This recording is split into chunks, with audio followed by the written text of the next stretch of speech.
Assalamu alaikum wa rahmatullahi wa barakatuh, mes chers frères et sœurs en islam, que la paix, la miséricorde et la bénédiction d'Allah soient sur vous.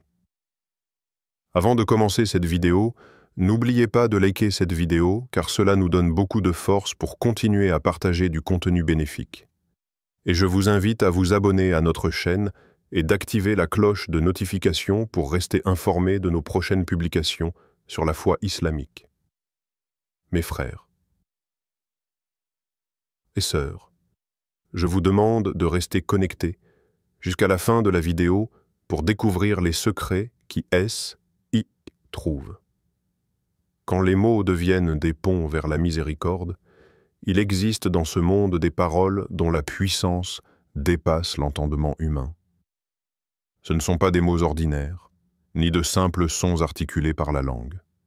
Ce sont des clés spirituelles, des portes vers le cœur d'Allah, des vibrations qui traversent les cieux et atteignent sa compassion infinie. Ces mots sont sacrés non par leur longueur, ni par leur complexité, mais par la profondeur du lien qu'ils créent entre l'âme humaine et son Créateur. Dans les moments de solitude, de peine ou d'espoir, ces mots deviennent comme des ponts invisibles entre la terre et le ciel. Ils élèvent celui qui les prononce au-dessus de ses fautes, de ses doutes, de ses douleurs. Ce sont des prières condensées en une seule expression, des aveux d'amour, de repentir, de confiance. Et plus encore, ce sont des appels auxquels Allah, dans sa compassion sans limite, répond avec tendresse. Parmi ces mots bénis, il y a « Astaghfirullah ». Je demande pardon à Allah. 3 syllabes qui portent le poids de nos erreurs et les remettent entre les mains d'un Seigneur qui aime pardonner. Ce mot, souvent prononcé machinalement, cache en vérité un trésor immense. Celui qui l'énonce, avec une véritable conscience, avec le cœur brisé par le regret et les yeux pleins de larmes, attire sur lui la miséricorde d'Allah comme une pluie bienfaisante. Astaghfirullah, c'est plus qu'une demande de pardon. C'est une reconnaissance de sa faiblesse humaine, une main tendue vers celui qui peut tout effacer. Et Allah, dans son infinie bonté, ne se lasse jamais d'entendre ce mot. Même si tu l'as répété 1000 fois aujourd'hui, et que tu retombes dans la même faute demain, si tu reviens à lui sincèrement, il t'accueillera encore. Le prophète a dit « Par Allah, je demande pardon à Allah et je me repense à lui plus de 70 fois par jour. » Rapporté par Boukhari. Si le meilleur des hommes, le plus pur des cœurs, demandait le pardon avec tant d'insistance, alors qu'en est-il de nous? Ce mot, s'il est accompagné d'un cœur humble, peut nettoyer des années de péché en un seul instant. Un autre mot sacré, souvent sous-estimé, est « Subhanallah », gloire à Allah. Il ne s'agit pas simplement d'un éloge. C'est un cri de l'âme qui reconnaît la perfection divine. C'est l'aveu que tout ce que nous percevons comme défaut, erreur ou faiblesse ne saurait jamais concerner Allah. Il est exempt de toute imperfection, au-delà de tout ce que nous pouvons concevoir. Quand tu dis Subhanallah en regardant un ciel étoilé, un bébé qui sourit ou même après avoir surmonté une épreuve, tu ne fais pas que louer Allah. Tu purifies ton propre esprit. Car en reconnaissant la perfection divine, tu réalignes ton cœur avec l'ordre cosmique voulu par le Créateur. Ce mot chasse les doutes, calme les angoisses et rappelle que rien n'est laissé au hasard. Allah dit « Et glorifie ton Seigneur par sa louange avant le lever du soleil et avant son coucher. » Sourate Kaf, verset 39. Ce rappel, constant dans le Coran, n'est pas une simple obligation spirituelle. C'est une médecine pour l'âme.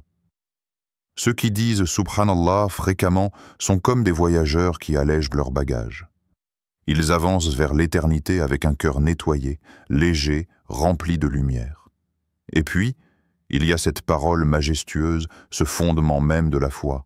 « La ilaha illa Allah » Il n'y a de divinité qu'Allah. Ce n'est pas un simple mot. C'est une révolution intérieure. Celui qui prononce cette phrase, en comprenant son sens, anéantit l'illusion du contrôle, des idoles modernes, des dépendances aux choses matérielles, pour remettre toute son existence entre les mains du Tout-Puissant. Dire La ilaha illallah, c'est briser les chaînes invisibles du monde et déclarer que seul Allah mérite adoration, confiance et soumission. C'est une parole lourde, non pas par sa difficulté, mais par sa profondeur. Elle libère, elle purifie, elle élève. Le prophète a dit « Celui dont la dernière parole est « La ilaha illallah » entrera au paradis », rapporté par Abu Daoud. Est-ce que nous réalisons ce que cela signifie? Un mot, une phrase, et c'est toute une vie qui trouve un sens. C'est une formule qui transcende le temps, la langue, la culture. Elle est universelle, éternelle, essentielle. Et ce n'est pas la quantité de mots qui touche Allah. C'est la qualité du cœur derrière chaque parole. Un seul astaghfirullah sincère vaut 1000 répétitions distraites. Un seul subhanallah prononcé dans l'admiration sincère du Créateur est plus puissant qu'une récitation mécanique de formules. Allah n'écoute pas la langue, il écoute l'âme. Dans cette lumière, les mots sacrés deviennent des phares dans la nuit, des repères dans le tumulte du monde. Quand tu te sens perdu, répète la ilaha illallah jusqu'à ce que ton cœur retrouve le chemin. Quand tu te sens sale intérieurement, dis astaghfirullah jusqu'à ressentir la pluie du pardon couler sur ton âme. Quand tu ne comprends pas ce qui t'arrive, dis subhanallah et rappelle-toi que tout ce qu'Allah fait est parfait, même si ton cœur ne le saisit pas encore. Allah dit « Invoquez-moi, je vous répondrai » Sourate Ghafir, verset 60. Ce verset est une promesse, pas une hypothèse, pas une possibilité, une certitude. Quand tu appelles Allah par ces mots sacrés, tu n'appelles pas dans le vide. Tu appelles celui qui entend tout, voit tout, connaît tout, même ce que tu n'oses pas dire. Les mots sacrés ne sont pas réservés aux érudits ou aux pieux. Ils sont pour chaque cœur en quête de lumière. Ils ne demandent pas de diplôme, pas de langue parfaite, seulement une sincérité vraie. Un cœur blessé qui se tourne vers Allah avec ses mots entre ses lèvres devient plus noble que 1000 livres récités sans âme. Ces mots sont là, entre tes mains, entre tes lèvres. Ils sont gratuits, ils sont puissants, ils sont vivants. Et surtout, ils sont entendus. Les mots d'Allah qui réparent l'invisible. Il existe des douleurs qui ne se crient pas, des blessures que l'on porte en silence, cachées dans les recoins les plus profonds de l'âme, des regrets que l'on camoufle sous des sourires de façade, des souvenirs amers que l'on tente d'enterrer sous le poids du quotidien.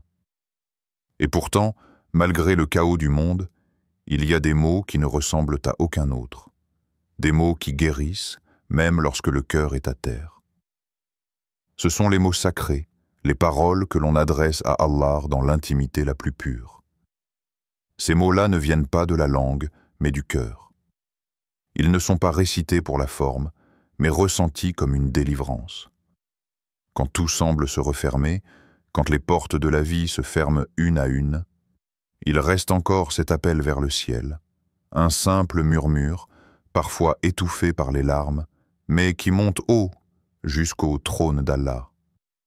Il suffit d'un « Ya Allah » sincère, prononcé dans l'obscurité de la nuit, pour que les anges s'arrêtent et que les cieux s'ouvrent. Il y a dans les noms d'Allah une force qu'aucune douleur ne peut contenir. Lorsqu'on invoque Ar-Rahman, ce n'est pas seulement une demande, c'est une confiance absolue en la miséricorde divine. C'est dire à Allah « Je ne comprends pas, mais je t'aime. Je ne sais pas pourquoi je souffre, mais je sais que tu es là. » Et cela suffit à apaiser les tempêtes les plus violentes. La compassion d'Allah descend alors, telle une pluie douce sur un désert aride, redonnant vie à des terres que l'on croyait mortes. Le prophète Mohammed disait Allah est plus miséricordieux envers ses serviteurs que ne l'est une mère envers son enfant. Sahih al-Bukhari. Imagine un instant l'amour d'une mère, inconditionnel, protecteur, prête à tout sacrifier, et maintenant, imagine qu'Allah aime encore plus que cela. Quand tu pleures seul, il voit ta douleur. Quand tu ne parviens même plus à formuler des mots, il entend les cris de ton âme. Les paroles sacrées ne sont donc pas de simples formules, ce sont des ponts entre toi et le Très-Haut. Combien de fois as-tu récité « Hasbi Allah wa ni'mal wakil » sans y mettre ton cœur? Et pourtant, cette phrase, si elle est prononcée avec faux, peut briser les chaînes les plus lourdes. Elle signifie « Allah me suffit et il est le meilleur garant ». Dis-la et laisse chaque mot s'imprégner dans ton cœur. Dis-la jusqu'à ce que ton inquiétude disparaisse, jusqu'à ce que ton âme se rappelle qu'elle n'est jamais seule. Le Coran regorge de ces mots puissants qui réparent. L'invisible. Lorsque tu lis « Et quiconque place sa confiance en Allah, il lui suffit » Surat At-Talaq, verset 3. Tu comprends que le véritable soulagement ne vient pas des solutions humaines, mais de l'abandon total à Allah. La confiance n'est pas une théorie, c'est un acte. C'est dire à Allah « J'abandonne mes plans, je te laisse guider mon chemin ». Parfois, le cœur est trop fatigué pour parler. Alors on écoute. On se met à l'écart du bruit du monde et on se laisse envelopper par les mots d'Allah. On lit le Coran non pas pour apprendre, mais pour guérir. Chaque verset devient une lumière, chaque lettre une caresse divine. C'est dans ces moments de silence, ces instants de connexion sincère, que les blessures se referment. Lorsque tu invoques Al-Jabbar, celui qui répare les cœurs brisés, tu affirmes ta foi en un Seigneur qui ne laisse aucune douleur sans réponse. Tu lui dis « Ya Jabbar, mon cœur est fissuré, ramassant les morceaux et rends-le plus fort qu'avant. » Et il le fait. Pas toujours immédiatement, pas toujours comme tu l'attends, mais toujours avec sagesse et compassion. Combien de fois avons-nous cherché du réconfort ailleurs? Dans les paroles des hommes, dans les distractions, dans la fuite. Mais rien n'apaise réellement, si ce n'est cette parole intime entre toi et ton Créateur. Un seul mot peut suffire. Astaghfirullah, je demande pardon à Allah. Ce mot nettoie l'âme comme la pluie lave la poussière. Ce mot est une clef qui ouvre la porte de la compassion, de la clarté, de la paix. Allah dit dans le Coran, et ton Seigneur dit, « Invoquez-moi, je vous répondrai. » Sourate Ghafir, verset 60. Il ne conditionne pas sa réponse à l'éloquence de ta parole, ni à la beauté de ton invocation. Il veut simplement que tu l'invoques, que tu te tournes vers lui, que tu l'appelles, même si ta voix est tremblante, même si tu n'as pas les mots. Il répond, toujours. Parfois par une paix intérieure soudaine, parfois par une solution inattendue, parfois par une épreuve qui cache un trésor. Ne laisse jamais ton cœur s'éloigner des mots sacrés. Même dans tes moments les plus sombres, continue à prononcer son nom. Continue à réciter les invocations du prophète. Continue à croire que chaque mot est entendu, chaque larme est vue, chaque silence est compris. Car ces mots-là ne sont pas de simples lettres. Ce sont des clés spirituelles, des passerelles entre la douleur humaine et la miséricorde divine. Lorsque tu les prononces avec sincérité, ils montent, portés par les anges, jusqu'au trône du tout miséricordieux. Et là, dans l'invisible, quelque chose change. Peut-être pas autour de toi, mais en toi. Et c'est le début de la guérison. Quand l'invocation devient un refuge sacré, il y a des instants dans la vie où l'âme se sent étrangère au monde, où même les rires paraissent lointains, où les gestes deviennent mécaniques et où tout semble vide de sens. C'est dans ces moments-là que certains s'effondrent, d'autres fuient, mais que les cœurs éveillés se réfugient dans les mots qui traversent les cieux. Des mots simples, mais porteurs d'un poids immense. Les invocations. L'invocation, ou dua, n'est pas une option dans la vie du croyant. C'est un souffle, une force invisible qui le soutient quand tout vacille. C'est tahl. Dans ce murmure vers le ciel, que l'on dépose ses peurs, ses douleurs, ses secrets, ses espoirs. Et c'est là aussi que l'on retrouve une force que nul être humain ne pourrait nous donner. Le prophète Mohammed a dit « L'invocation est l'essence même de l'adoration ». Tirmidhi. Pourquoi donc tant d'entre nous négligent cette essence? Parce que l'on croit, à tort, qu'il faut être parfait pour invoquer, qu'il faut être pur pour que notre voix monte. Pourtant, c'est l'inverse. On invoque parce qu'on est brisé, parce qu'on est faible, parce qu'on ne tient plus. Et Allah aime ce cœur brisé qui revient à lui. Il le préfère même à celui qui est aveuglé par sa propre suffisance. Quand tu lèves les mains au ciel, ce n'est pas un simple geste. C'est un acte de foi. C'est un cri silencieux qui dit « Je ne peux pas, mais toi tu peux ». C'est un aveu de faiblesse transformé en source de puissance, car celui qui invoque est entendu par le Seigneur des mondes. Pense à Yunus, Jonas, alayhi salam, avalé par le poisson, enfermé dans 3 ténèbres, celle de la nuit, celle de l'océan et celle du ventre du monstre. Qui aurait pu l'entendre? Et pourtant, il a dit « Il n'y a point de divinité en dehors de toi. Gloire à toi. J'ai été vraiment du nombre des injustes. » Sourate Al-Anbiya, verset 87. Et Allah l'a sauvé, car il a invoqué avec sincérité, parce qu'il s'est reconnu fautif et qu'il a élevé un mot de vérité dans les ténèbres. Alors, dis-moi, quelle est ta prison? Quelle est ta nuit? Quelle est ta détresse? Crois-tu qu'Allah ne pourrait pas t'en délivrer? L'invocation est un art subtil.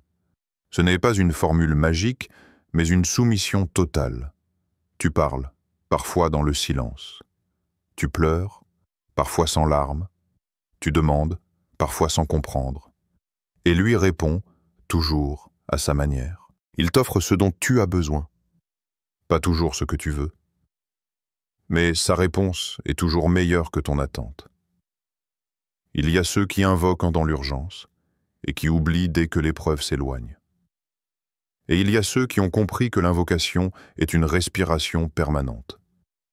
Pas seulement dans les chutes, mais aussi dans les sommets. Car même la réussite est une épreuve. Et même la joie a besoin d'être protégée par l'invocation. Lorsque tu dis « Rabbi inni lima anzalta ilayya min khayrin fakir » Mon Seigneur, j'ai grand besoin du bien que tu voudras bien me faire descendre. Sourate Al-Qassas, verset 24. Tu confies ton besoin sans l'imposer. Tu reconnais ta dépendance sans arrogance. Et tu ouvres une porte immense de bénédiction. Il ne s'agit pas d'être un érudit pour bien invoquer. Il suffit d'un cœur sincère. Le langage importe peu, le style encore moins. Ce qui compte, c'est l'âme que tu mets dans tes paroles. Les plus belles invocations sont parfois les plus brèves. Ya Rab, Agithni, Iftah li, Irhamni.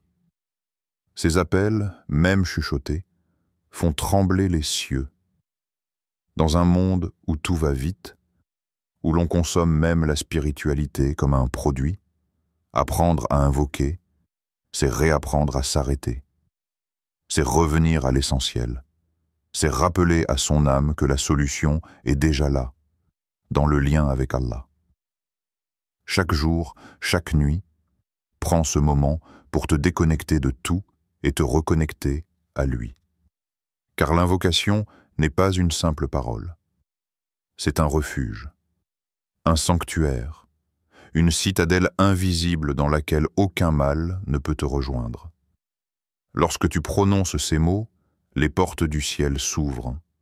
Les anges t'écoutent et Allah te répond. Je suis tout proche. Je réponds à l'appel de celui qui m'invoque quand il m'invoque. Sourate Al-Baqarah, verset 186. Et dans cette proximité divine, il n'y a plus de solitude, plus de désespoir, plus de nuit, juste toi et celui qui t'aime plus que tout, celui qui a promis d'écouter tant que tu continues d'appeler. Alors n'abandonne pas. Invoque avec larmes, avec feu, avec foi. Invoque jusqu'à ce que ton cœur s'éclaire, jusqu'à ce que ton âme retrouve le repos. Car dans ces mots sacrés se cache le plus grand des refuges. La certitude qu'Allah est là, qu'il entend et qu'il répond. Les larmes que le ciel entend. Il existe une forme de prière qui ne se dit pas à voix haute. Elle ne se compose d'aucun mot précis. Elle ne suit aucun rite, aucun protocole. Cette prière-là se manifeste sous forme de larmes. Ces perles salées qui coulent sur les joues silencieusement, sans demander la permission. Ces pleurs que personne ne comprend, sauf celui qui lit dans les cœurs. Parfois, on arrive à un point où les mots nous échappent, où le chagrin est si profond qu'aucune phrase ne semble juste, où l'âme est si lasse qu'elle ne parvient même plus à former une simple supplication. C'est là que les larmes prennent le relais. Et Allah, dans sa miséricorde infinie, comprend chaque goutte. Il n'est pas nécessaire de formuler des phrases compliquées pour toucher le cœur d'Allah. Une larme sincère, coulée dans le secret de la nuit, a parfois plus de poids qu'une longue invocation mécanique. Car ce n'est pas la longueur des mots qui émeut le trône, c'est la profondeur du sentiment. Le prophète Muhammad a dit « 2 yeux ne seront pas touchés par le feu, un œil qui a pleuré par crainte d'Allah, et un œil qui a veillé en sentinelle dans le sentier d'Allah. » Tirmidhi. Pense-y un instant, une larme, juste une, versée par crainte d'Allah, par amour, par regret sincère, peut suffire à t'éloigner du feu et à te rapprocher de la lumière éternelle. Ce ne sont pas les grandes œuvres qui sauvent toujours, mais la sincérité qui se cache dans les petites choses. Chaque larme tombée dans le silence de ta chambre est enregistrée dans les livres célestes. Chaque soupir est entendu. Chaque gémissement est pris en compte. Et parfois, ce que tu considères comme une faiblesse, ton effondrement, ton incapacité à parler, est en réalité ta plus grande force spirituelle. Car c'est dans cette vulnérabilité que tu te livres entièrement à ton Seigneur. Ne te retiens pas de pleurer devant Allah. Ne crois pas que tu dois toujours être fort devant lui. Il est celui qui aime les cœurs brisés, celui qui se rapproche de celui qui s'effondre, celui qui sèche les larmes sans jamais juger. C'est devant lui que tu peux tout dire, tout lâcher, tout déposer. Combien de fois avons-nous retenu nos larmes par orgueil? Combien de fois avons-nous eu honte de montrer notre faiblesse même dans la prière? Pourtant, Allah ne cherche pas la perfection dans notre posture, mais la sincérité dans notre effondrement. La prosternation la plus belle est parfois celle où le cœur se brise, où les larmes tombent sur le tapis et où l'âme crie en silence. Le Coran nous rappelle l'histoire de ces prophètes qui ont pleuré, et ils tombèrent prosternés en pleurant. Sourate Maryam, verset 58. Ce ne sont pas des gens faibles qui ont pleuré, ce sont les plus forts, les plus patients, les plus proches d'Allah. Leurs pleurs n'étaient pas un signe de désespoir, mais de conscience, de proximité, d'amour sincère. Et toi, quand as-tu pleuré la dernière fois en prière? Quand as-tu laissé ton cœur parler sans barrière, sans filtre, sans peur? Il n'y a pas de honte à pleurer pour celui qui t'a créé. Il n'y a pas de honte à s'effondrer dans les bras invisibles de la miséricorde divine. Les anges enregistrent tout, y compris les émotions. Mais il est dit que lorsqu'un croyant pleure sincèrement pour Allah, les anges cessent d'écrire un instant, car ces instants sont trop sacrés, trop purs, pour être simplement notés. Ils sont gravés directement dans la miséricorde d'Allah. Et si tu savais combien il est proche de celui qui pleure pour lui, tu ne te retiendrais jamais. Tu pleurerais chaque nuit, non pas de tristesse, mais de libération. Tu sentirais ton cœur s'alléger, ton âme se purifier. Tu goûterais à ce que peu de gens comprennent, la douceur des larmes sacrées. Alors, Si tu ne sais plus quoi dire dans ta prière, pleure. Si tu ne trouves plus les mots, laisse ton cœur parler en silence. Si tu te sens vide, effondre-toi. Car c'est dans cet effondrement que la reconstruction commence. C'est dans ce silence que naît la proximité. Et c'est dans ces larmes que tu goûtes à la compassion illimitée d'Allah. Chers frères et sœurs en islam, n'oubliez pas encore de liker cette vidéo et de vous abonner sur cette chaîne. Qu'Allah vous bénisse.